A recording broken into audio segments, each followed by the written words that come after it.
I'm Andrea Giles, and you're listening to the Heal from Infidelity podcast, episode number 94, Letting Go. Hello, and welcome to the Heal from Infidelity podcast, where courageous women learn not only to heal from their spouse's betrayal, but to become the boldest, truest, most decisive, and confident versions of themselves ever. If you know there's more for you than the life you're currently living, but don't quite know how to get there, you are in the right place. Stick around to learn how to create a life that will knock your own socks off. Is it possible? It is, and I'm here to show you how. I'm your host, Andrea Giles. Are you ready? Let's dive in.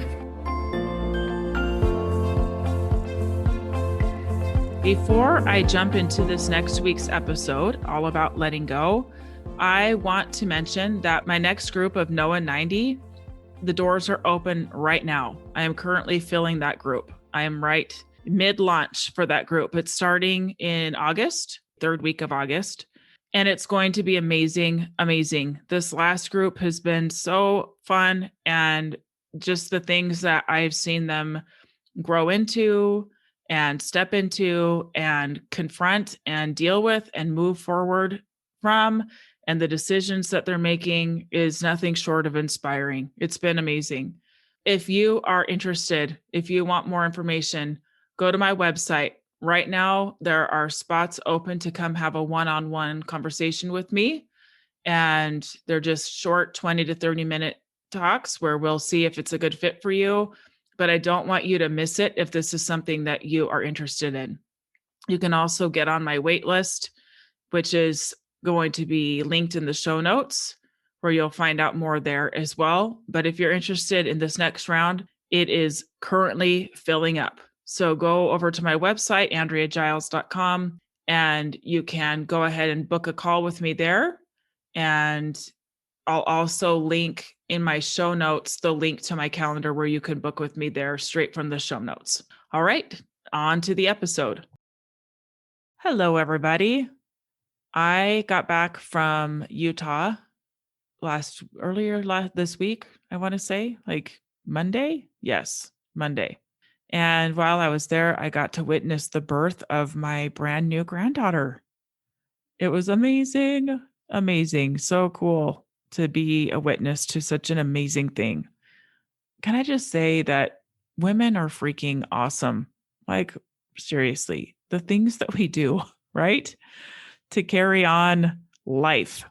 It was a really good time. I got to spend time individually with a lot of my adult children. It was really good. Now I'm back home, and I wrote this outline, the outline for this podcast that I'm about to record, sitting on my back porch. It is so beautiful in Montana right now. It's so lovely, good temperatures, not too humid. It's just beautiful.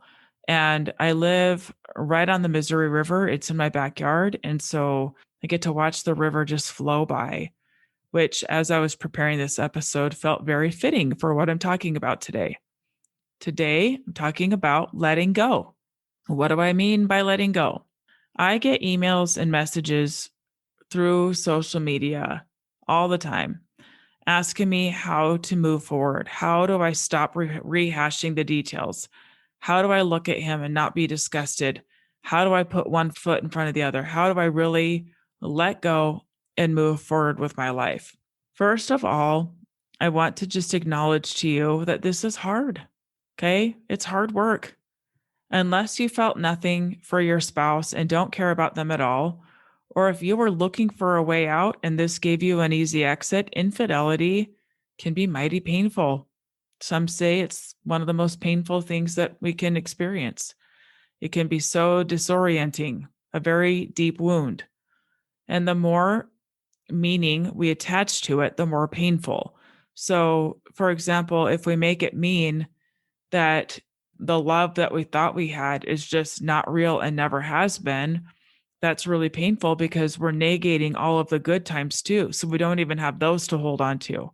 If we think that if we would be better looking or whatever, better in bed, whatever the things are, then this wouldn't have happened. We can add so much pain to our story by looking in the mirror and loathing ourselves and thinking that we should be better. Okay, those are just some examples of how we attach meaning and make it more painful. But even without all of that, the work here that we're talking about is not for wimps. Okay. This is a podcast you never wanted to have to listen to, right? Never a search you wanted to go searching for. But I will say, I'm really glad you're here. And I want you to know that you will come out of this stronger and better for it. It is not going to get the best of you. All right, let's dive in. First, we're going to look today at some ways that we hold on to things, and then we're going to talk about why we may be holding on. Lastly, I'm going to cover how to actually let go and move forward. First of all, what are some of the ways we hold on? One is by replaying every detail. This is probably the one I see most. It can feel involuntary, but often we make room for it. We imagine the scene or the scenes. We go by places they were and imagine them there and like feel the pain of it, of imagining them there. We do this for a couple of reasons. One big one is because our brains are trying desperately to make sense of what happened. There's this person we care about and love and viewed in one way, and suddenly they look very different. We can't reconcile it. There's this dissonance in our brain. So we replay things in our mind again and again to try to put pieces together in a tidy box where it will all make sense, where we can see why it happened and settle our brains down to know that because we understand it all, it's never going to happen again. That's one reason we do this. Another reason why is because it very well could be a PTSD response called re-experiencing. I'm going to share with you some specific symptoms of re-experiencing from the place of PTSD. This comes from an article by a doctor named Matthew Toole. He says, symptoms of re-experiencing include frequently having upsetting thoughts or memories about a traumatic event, having recurrent nightmares, being physically responsive to reminders of the traumatic event, for example, feeling a surge in your heart rate or starting to sweat, having very strong feelings of distress when reminded of the traumatic event, having the sensation that the traumatic event is happening all over again, sometimes called a flashback. People with PTSD commonly have thoughts like these, have experiences like that. They may wonder, how could I have kept it from happening? And some may have more flashbacks than re-experiencing things, but re-experiencing can also include consciously recalling your traumatic experience to somebody else. So it's not just in your own mind. Sometimes re-experiencing means saying it over and over or even a few times to somebody else. Okay. All right. So with trauma becomes trauma when it is something that happens that we cannot process in the moment. We simply can't. We're too flooded. Our brain is too flooded. And so some of the reasons why you may be having these things come back up might be because they are begging you to process them. Okay. And later in the podcast, I'm going to talk about that. Another thing we often do in holding on to things is reminding our brains often about the infidelity itself, not necessarily all the sordid details, but of the infidelity. We can be enjoying ourselves, even with our spouse, and suddenly remember that this person hurt us. Our brain may point out how they are not safe, how they are untrustworthy, and this can kill a happy moment in no time flat. The mood can change. Everything can shift instantly. Like, wait a minute, why am I laughing with this person? Why am I enjoying this with this person? They did this thing. Why do we do this? Because it pretends to keep us safe. If we replay it or think about it often, it's like keeping up a fence of sorts or a gate. We don't want to let them get too close or enjoy them too much because we may get hurt again. Gate closed. Gate closed. We might open the gate temporarily and then remember, oh my gosh, this person like crushed me. This person betrayed me. Shut that gate. Or they might enjoy us too much and think that it all is forgotten and all is well and we're just moving on and that's over and done. That can feel very threatening. The problem with this is that we end up hurting ourselves far more than we are hurting them. Okay, so as I'm giving you my example here, I want you to think about a time where you were upset about something. And because you stayed upset about it, you took away from yourself what could have been a really good, sweet time with somebody or even with yourself. Okay. A while back, my husband and I were on a road trip alone for the first time in ages. And on this trip, he right away turned on this book on tape that he was listening to. And I didn't know anything about the plot line. It was like mid book. I didn't know anything about it. I didn't know what was going on. And he just was enjoying listening to his book. And I'm like, okay, maybe he's going to like tell me what's going on. Maybe he'll turn it off and talk to me. And rather than speaking up and being like, hey, what's going on in this book? Or, hey, can we listen to something we both want to listen to? I got madder and madder and madder and had this whole narrative about how he just doesn't care, blah, blah, blah.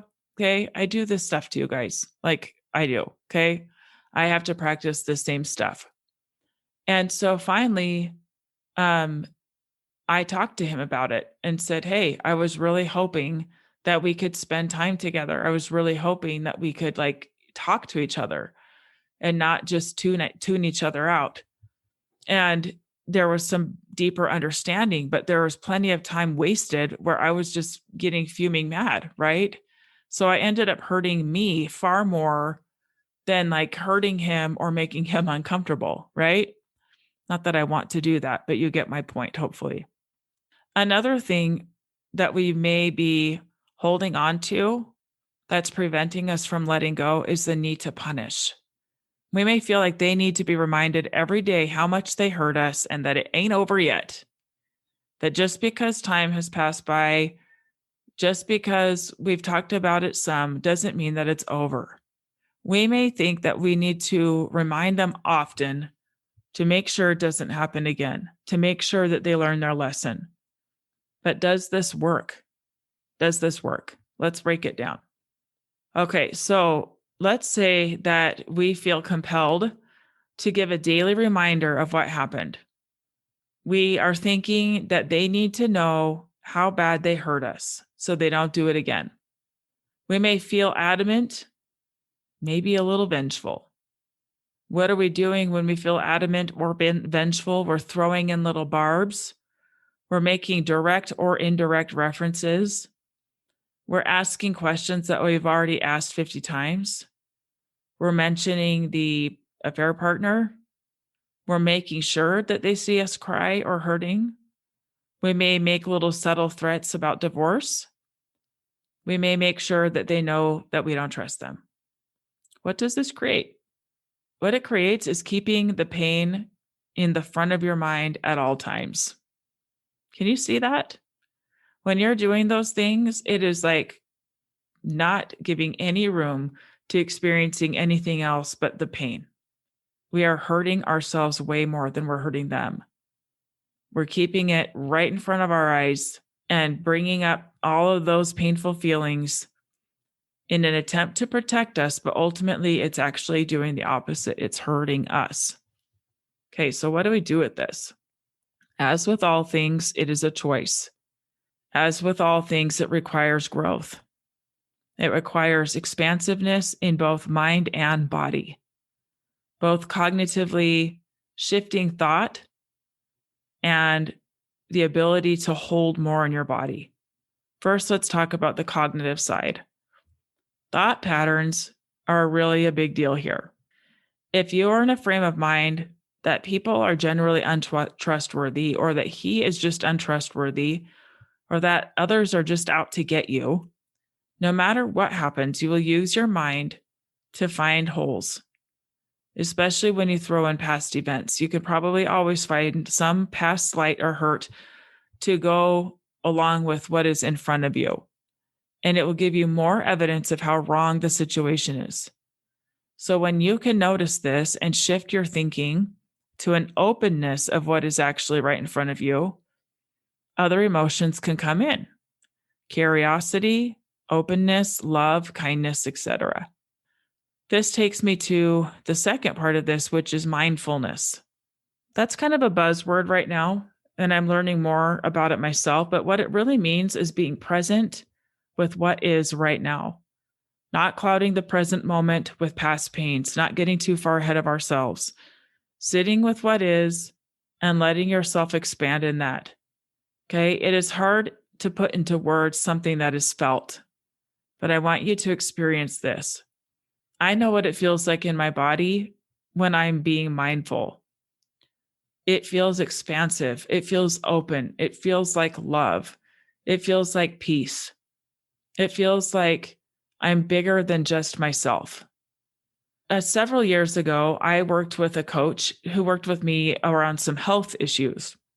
And one of the things that she had me practice was pretending like there was a bubble around me all the time.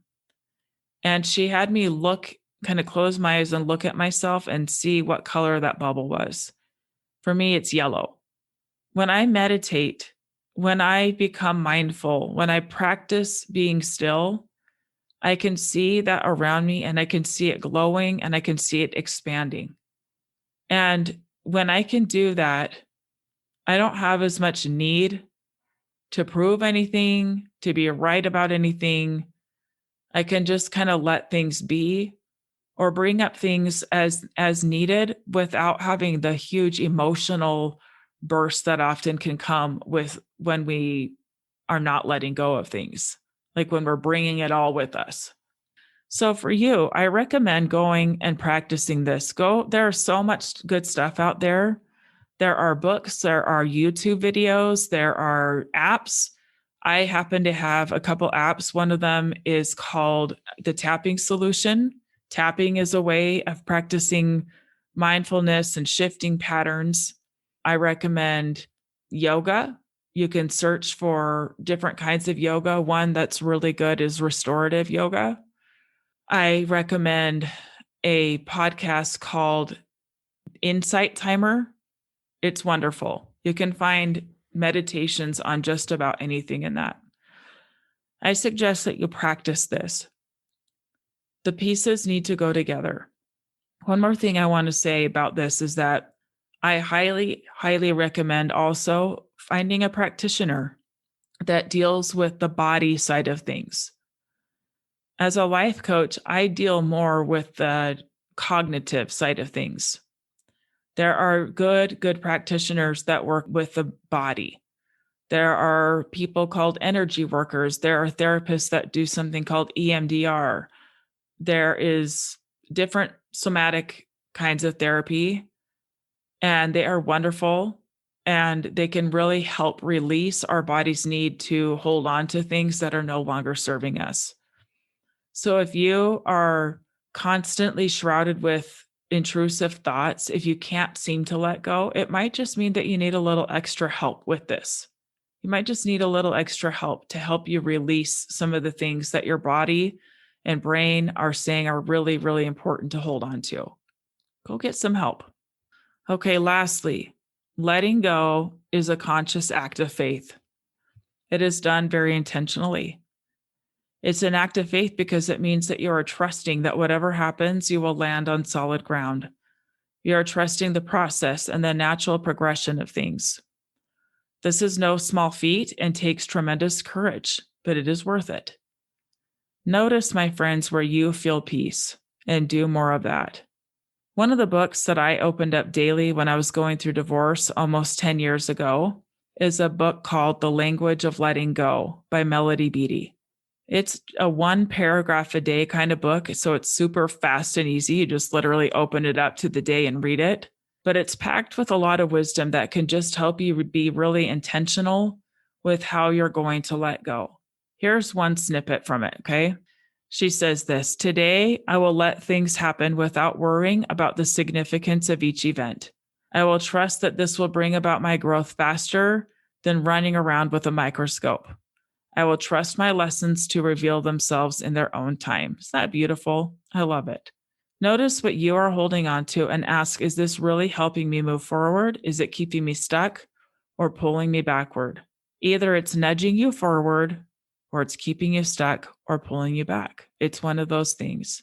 Okay. That's what I have for you today. Practice letting go. Loosen your grip. Just loosen it just a little bit. You're going to be okay. You're still safe. You know why? Because you always have you. You always have you. All right. Thank you, friends. Have a wonderful day. I'll see you next time. Thank you for listening to the Heal from Infidelity podcast. If you would like to be kept in the know about upcoming free classes, new podcast episodes, and other ways of working with me, go subscribe to my weekly email. You can subscribe at andreagiles.com/lies-about-infidelity/. Again, it's andreagiles.com/lies-about-infidelity/. I will see you next time.